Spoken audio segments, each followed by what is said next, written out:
Salam sejahtera. Ini satu kejutan paling besar berkait dengan kes Altan Tuya. Keluarga Altan Tuya file notis kebangkrutan. Ini jumlah Razak Baginda gagal bayar. Keluarga model Mongolia mendiang Altan Tuya 1000 memfailkan notis kebangkrutan terhadap Abdul Razak Baginda selepas penganalisis politik itu gagal membayar ganti rugi termasuk faedah lebih Rm9.24 juta kepada keluarga berkenan seperti diputuskan Mahkamah Tinggi pada tahun 2022. Ibu bapa Altan Tuya, Dr. Saribu Sitev dan Altan Sig Sanja serta cucu mereka Munggun Sabgai selaku pemiutang penghakiman memfailkan notis itu menerusi Tetuan Karpal Singh dan Ko di Mahkamah Tinggi Shah Alam pada 4 Julai terhadap Abdul Razak Baginda sebagai penghutang penghakiman. Mengikut dokumen diperoleh media hari ini, mereka menuntut Rm 9.248.282 ringgit dan 6 sen, termasuk faedah dan kos sebagai wang yang perlu dibayar atas penghakiman muktamad oleh Mahkamah Tinggi Shah Alam pada Disember tahun 2022 terhadap Abdul Razak Baginda dan 3 individu lain yang pelaksanaan perintah tersebut tidak digantung oleh mahkamah. Pada 16 Disember 2022, Hakim Datuk Wazir Alam Maidin Emera yang kini Hakim Mahkamah Persekutuan membenarkan saman difailkan keluarga model berkenan. Bekas anggota polis Azila Hadri dan Sirul Azhar Umar, Abdul Razak dan kerajaan diperintah untuk bersama-sama membayar 5 juta ringgit sebagai ganti rugi teruk dan teladan kepada keluarga berkenan. Hakim berkenan juga memberikan faedah 5% setahun daripada jumlah penghakiman dari tarikh pemfailan tuntutan mahkamah sehingga penyelesaian penuh atas kos dan juga kos guaman RM25,000. Sementara itu, Abdul Razak Baginda memfailkan permohonan pada 15 Ogos untuk mengenepikan notis kebangkrutan tersebut. Antara alasannya, beliau telah memfailkan rayuan bagi mencabar jumlah ganti rugi diputuskan Mahkamah Tinggi Shah Alam dalam saman terbabit. Notis kebangkrutan ini mengelirukan, tidak efektif, cacat dan salah di sisi undang-undang, kata beliau. Sebelum mengeluarkan notis kebangkrutan itu, pemiutang penghakiman tidak membuat apa-apa tuntutan terhadap saya untuk jumlah penghakiman bertarikh 16 Desember 2022 dakwanya. Pada 4 Jun 2007, keluarga model itu memfailkan saman 100 juta ringgit terhadap Azila Hadri, Sirul Azhar, Abdul Razak dan kerajaan. Dalam pernyataan tuntutan mereka, keluarga Altan Tuya berkata kematian model berkenan mengakibatkan mereka mengalami kejutan mental dan trauma psikologi dan menuntut pampasan serta ganti rugi teladan dan teruk. Sirul Azhar kini ditahan di Pusat Tahanan Immigration Australia, manakala Azila di penjara Kajang menunggu hukuman mati. Sekian dulu untuk kali ini. Jangan lupa tinggalkan komen Anda. Salam sejahtera. Terima kasih kerana bersama dengan saya di Nazlin Unity Channel. Siapa sebenarnya orang kerajaan Madani yang dihantar berjumpa PAS? Mursidul Ampas Hashim Jasin mengesahkan terdapat usaha daripada pihak tertentu yang ingin mempelawa parti PAS itu untuk bersama dalam kerajaan perpaduan pimpinan Perdana Menteri Anwar Ibrahim. Malah katanya, perkara itu ada dibangkitkan pada Majlis Surah Ulama, namun hanya secara sepintas lalu dan tiada apa-apa keputusan dibuat mengenainya. Kita perlu kaji dan tengok baik buruk mengenainya dan adakah dalam kerjasama di dalam kerajaan itu ada DAP dan sebagainya. Perkara itu akan diteliti sebelum sebarang keputusan dibuat, katanya. Ya, memang ada usaha daripada pihak tertentu yang mengajak kita bersama di dalam kerajaan perpaduan dan kita belum buat apa-apa keputusan lagi, kata Hashim sebagaimana dipetik daripada sebuah portal berita. Menurut Mursidul Ampas itu lagi, sebagai parti tunggal yang mempunyai kerusi terbanyak di kawasan Parlimen dan Dewan Undangan Negeri Majoriti Melayu, kerjasama itu tidak dinafikan boleh membantu memperkuat kedudukan kerajaan.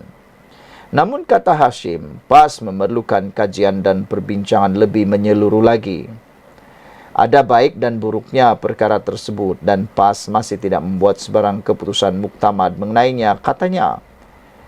Meskipun kita tahu Hadiah Wang selaku Presiden PAS mempunyai pendirian yang keras terhadap Anwar dan boleh dikata menolak secara total untuk bekerja sama bersama kerajaan perpaduan, apa yang menarik di sini ialah rupa-rupanya masih ada usaha pihak tertentu yang terus berminat untuk mendekati PAS.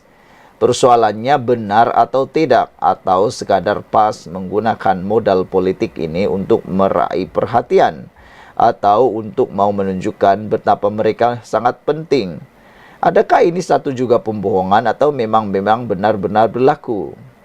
Pastinya yang menarik untuk diketahui di peringkat ini juga ialah siapakah pihak tertentu yang membuat pelawaan itu? Melihat kepada percaturan politik yang sedang berlaku, tidak sukar menjangka bahawa paling mungkin pihak tertentu itu adalah mewakili Anwar. Ia dipercayai selain sebagai langkah mengukuhkan lagi kedudukan kerajaan perpaduan, juga bertujuan untuk memecahkan kesatuan dalam PN yang merupakan pencabar utama PH dalam PRU 16 akan datang. Di pihak UMNO, mereka tidak mungkin mahu mendekati PAS untuk membawa parti itu bersama-sama dalam kerajaan kerana ia dengan sendirinya boleh mengancam keistimewaan mereka dalam pegangan kuasa dan perebutan kasih sayang daripada Perdana Menteri. Begitu juga dengan amanah, tiada kewajaran untuk mereka mendekati PAS bagi mempelawannya bersama dalam kerajaan perpaduan. DAP, GPS dan GRS dan lain-lain parti lagilah. Tidak ada keperluan untuk mereka berbuat demikian. Hanya pihak yang mewakili Anwar saja yang mungkin ada kemungkinan untuk mendekati dan membuat pelawaan tersebut kepada PAS. Jika kenyataan Hashim itu bukan berita palsu, apakah ini menunjukkan di mata Anwar PAS lebih bernilai tinggi berbanding UMNO untuk mengekalkan kelangsungan kuasanya sebagai Perdana Menteri? Adakah PAS tidak mampu dilawan secara berdepan melalui kesepakatan parti-parti dalam kerajaan Madani? Jadi akhirnya usaha mendekati PAS itu tidak menjadi kenyataan apa pilihan. Jika akhirnya usaha mendekati PAS itu tidak menjadi kenyataan, apa pilihan lain buat Anwar? Ditulis oleh sabudinhusin.com. Sekian dulu untuk kali ini. Jangan lupa tinggalkan komen Anda. Salam sejahtera, terima kasih kerana bersama dengan saya di Nazilin Unity Channel. Tak habis-habis menggunakan modal politik fitnah, tak habis-habis suka memfitnah, tak serik dengan dosa fitnah, tak serik dengan perbuatan jahat itu. Sekali lagi, ada kumpulan yang cuba menyerang Anwar Ibrahim dengan menyerang kerajaan perpaduan sekarang dengan fitnah yang terang-terangan. Bayangkan kalau dibuat terus-menerus seperti ini, yang percaya dan turut menyebarkan fitnah itu, mereka turut termakan fitnah percuma, dosa besar yang percuma. Ramai ibu-ibu, bapa-bapa, paci-paci, nenek-nenek, maci-maci, orang-orang yang tak berapa menyiasat perkara-perkara tertentu yang disebarkan, cepat terpengaruh. Mereka cepat menyebar kepada orang perkara-perkara yang mereka suka. Walhal itu adalah perkara yang fitnah. Terkini, apabila kantoi guna gambar kaunter air Kelantan lengang, dah serupa Dajjal menipunya. Ini apabila sebuah gambar ditularkan semula, padahal gambar itu bukan pada hari ini dan telah pun berlaku lama dahulu. Portal lidah rasmi PAS kali ini kantoi lagi ketika menyiarkan laporan negatif mengenai disiplin penjawat awam. Haraka Delhi rupanya menggunakan gambar tertera logo Air Kelantan AKSB, tetapi dikaburkan yang dianggap pemerhati politik Liana Marzuki sebagai buat perangai hodoh lagi tidak bertamadun. Semalam, Haraka mengeluarkan propaganda nak burukkan penjawat awam. Katanya, dah jam 9 pagi, seorang pun tiada di kaunter. Dalam kata halus, nak tunjuklah kerajaan naikkan gaji mereka pun tak guna. Ujarnya menerusi platform X. Liana berkata, Jabatan Perkhidmatan Awam JPA kemudiannya memberi maklum balas dengan mengingatkan agar tidak menggunakan gambar lama. Kenapa guna gambar lama nak bangkitkan isu penjawat awam sekarang? Kita pun carilah gambar lama di mana. Semak punya semak. Rupa-rupanya itu gambar kaunter air Kelantan Serian Berhad yang tular tahun lepas. Yang pemimpin PAS backup kaki tangan tiada di kaunter kerana ketandas tulisnya. Aduh, malu betul lah kan? Cuba mau salahkan orang, rupa-rupanya berlaku di negeri mereka sendiri, berlaku di negeri Kelantan, dan yang lebih teruk lagi, turut di backup pula oleh pemimpin PAS yang kata kaki tangan itu tiada di kaunter kerana ketandas. Jadi rupa-rupanya menjadi persoalan sekarang, Haraka Delhi yang mengeluarkan gambar itu tak periksa baik-baik kah? Betul-betul lah ini yang namanya tembak orang kena jari kaki sendiri. Menembak kaki sendiri. Sehubungan dengan itu, apabila gambar itu ditularkan, beliau berpendapat media rasmi PAS berkenan seperti Dajjal meminjam gelaran digunakan Presiden PAS Tan Sri Abdul Hadi Awang apabila mengaitkan kemenangan UMNO pada pilihan raya kecil PRK Dewan Undangan Negeri Dun Nenggiri lalu sebagai politik Dajjal.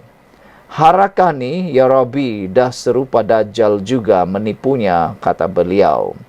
Dahlah guna gambar lama nak burukkan penjawat awam kita, dia pergi guna gambar kaunter negeri dia.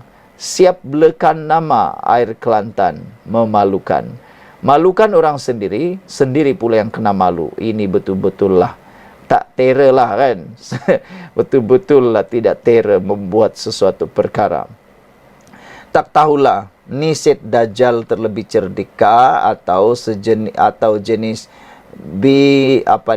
tak bertebing, kata Liana Marzuki. Yang penting korang tak payahlah baca Haraka lagi. Low class sangat dah ni, tulis Liana lagi. Saudara-saudara sekalian, apa yang menarik ialah terbuktilah gambar yang ditularkan itu adalah gambar di Kelantan sendiri. Jadi itulah orang pun mulalah geram kan. Cari salah orang gamen, guna gambar lama, JPA tegur Haraka dan injek bakar. Sekarang, siapa yang kena? Diri sendiri, malu diri sendiri. Sekian dulu untuk kali ini, jangan lupa tinggalkan komen Anda. Salam sejahtera, terima kasih kerana bersama dengan saya di Nazilin Unity Channel. PAS sekali lagi berbohong atas nama Imam Syafi'i untuk bertahan penyelewengan. Dipetik daripada Harapan Delhi oleh Ahmad Mursi. Bila Ustaz PAS timbulkan kontroversi, mulalah disebar kata-kata palsu Imam Syafi'i yang tak ada sumber yang sah dan dijajah dalam ceramah di surau dan masjid. Ramai pula percaya tanpa soal. Apa yang disebarkan? Carilah ulama yang dibenci oleh orang kafir dan munafik. dan jadikanlah dia ulama yang membimbingmu. Jauhilah ulama yang dekat dengan orang kafir dan munafik, kerana dia akan menyesatkanmu dan menjauhkanmu dari keredaan Allah, kata beliau. Asalnya, kata-kata palsu ini mula tersebar di Indonesia di awal wujudnya media sosial, sebelum sampai ke Malaysia melalui pihak-pihak yang mengejar kepentingan tertentu. Ulama sebenar diukur berdasarkan ilmu, akhlak dan takwa mereka, bukan semata-mata berdasarkan apa yang orang lain fikir tentang mereka, sama ada Islam atau bukan Islam. Kalau betul ulama yang benar mesti dibenci, atau mereka sengaja berusaha untuk dibenci oleh orang kafir, macam mana mereka nak berdakwah? Bukankah tugas utama ulama adalah menyebarkan dakwah, kata Mursi. Nabi Muhammad tunjukkan akhlak yang sangat mulia. Ramai yang tertarik kepada Islam hanya kerana contoh peribadi baginda. Islam ajar berdakwah dengan cara yang hikmah, bukan dengan cara menjana kebencian orang. Kalau seseorang diangkat sebagai ulama, tapi akhlaknya buruk, suka berbohong, mencarut, bersikap ekstrim, tak amanah, makan gaji buta, atau suka melabel dan menghina, maka bukan hanya orang kafir, orang Islam pun patut benci sikap macam ini. Kebencian tak boleh jadi ukuran kebenaran. Kebenaran mesti diukur dengan panduan Al-Quran dan Sunnah. Ada yang dibenci oleh satu kelompok kerana pendapat mereka tak popular, atau sebab mazhab berbeza. Tapi itu tak jadikan kebencian sebagai bukti mutlak seseorang ulama itu benar. Islam ajar untuk berbuat baik dan adil kepada semua, termasuk bukan Islam, terutama dalam masyarakat yang berbilang kaum. Allah berfirman, Allah tak melarang kamu berbuat baik dan berlaku adil terhadap orang-orang yang tak memerangi kamu kerana agama dan tak usir kamu dari tanah airmu. Sesungguhnya Allah suka kepada orang-orang yang berlaku adil. Tok Guru Nik Aziz adalah contoh pemimpin yang cuba tonjolkan Islam sebagai rahmat untuk semua, dengan pendekatan yang inklusif dan slogan Pass for All. Beliau disayangi oleh orang Melayu dan bukan Melayu. Pendekatan inilah disambung oleh Parti Amanah. Di bawah kepimpinan Haji Hadi, PAS berubah jadi parti perkauman yang eksklusif dengan pendekatan yang bengis dan ekstrim. PAS dah tak lagi perjuangkan keadilan sosial yang luas seperti dulu. Sebab itulah, kata-kata palsu Imam Syafi'i ini dijadikan modal untuk pertahan fikrah PAS yang salah. Dipetik daripada Harapan Daily, ditulis oleh Ahmad Mursi. PAS berbohong atas nama Imam Syafi'i untuk pertahan penyelewengan. Sekian untuk kali ini. Jangan lupa tinggalkan komen Anda. Salam sejahtera. Terima kasih kerana bersama dengan saya di Nazilin Unity Channel.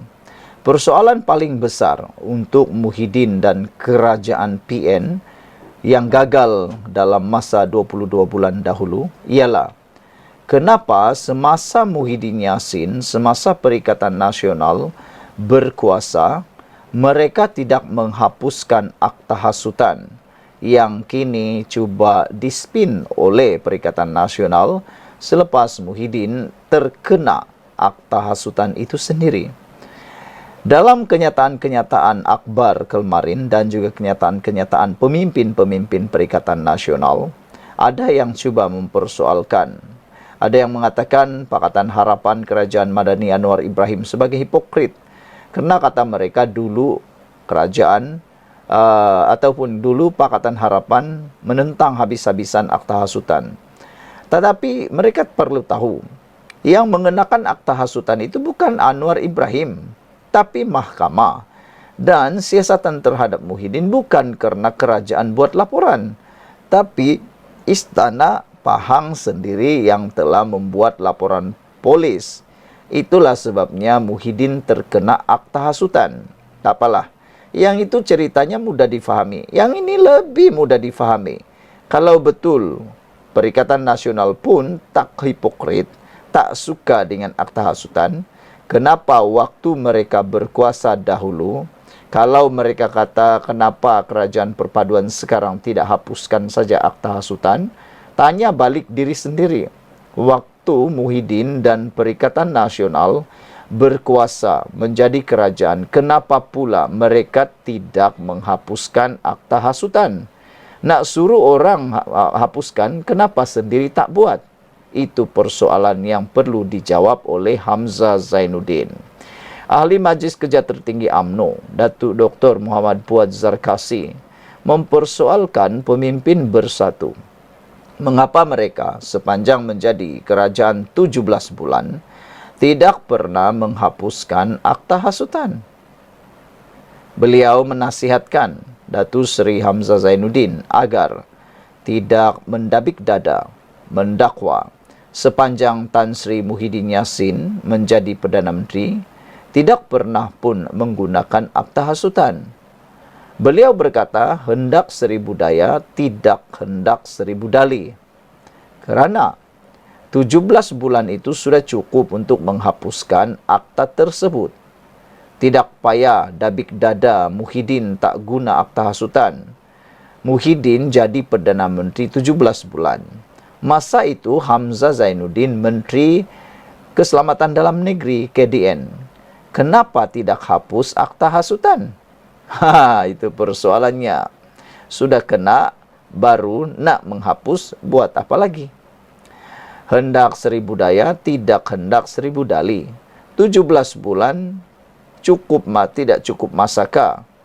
Kalau salah, denda RM5.000 atau penjara 3 tahun. Bukan 200 juta ringgit, katanya dalam satu hantaran di Facebook hari ini. Terdahulu, Majlis Pimpinan Tertinggi MPT Bersatu menyifatkan pendakwaan terhadap presiden mereka sebagai bermotif politik, terpilih dan berniat jahat. Aduh, yang ini memang ramai netizen yang tidak bersetuju. Pendakwaan terhadap Muhyiddin Yassin bukanlah terpilih, bukanlah bermotif politik, tidak juga bernifat jahat.